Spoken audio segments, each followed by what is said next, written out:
To make a sandwich like this, you will need a broiler, 2 slices of bread, whole wheat recommended, a portion of Colby cheese, and some lunch meat, chicken recommended.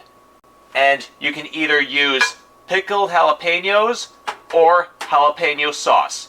Do not use both, otherwise it'll taste too vinegary.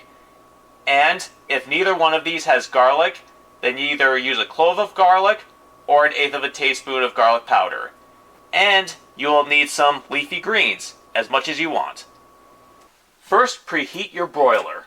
This may take 20 to 30 minutes. Here's a tip. If you have a block of cheese like this, and you have a box shredder that has an option like that, you can easily press it to the side like this, and then all the way down to the bottom, and you get one portion. When the broiler is at a consistent temperature, put the bread on an oven pan and broil it for 1 minute.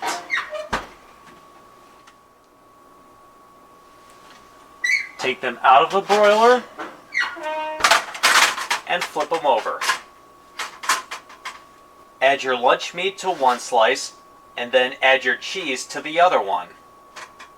Add your jalapeno topping to the cheese side. Now 3 key words: broil, Colby, and jalapeno. Sound familiar? If you guessed it, the original nachos. That's why these taste so good. I shared the original nacho recipe to some friends, and at least a couple of them have said I would eat those every day. Now you can either use a whole clove of garlic or add about 1/8 of a teaspoon of garlic powder.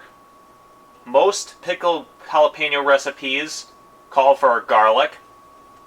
Put this back in the broiler for another minute.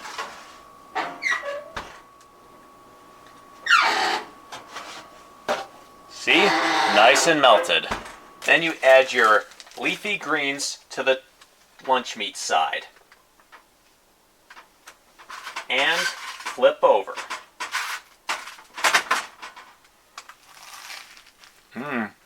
I could eat these every day.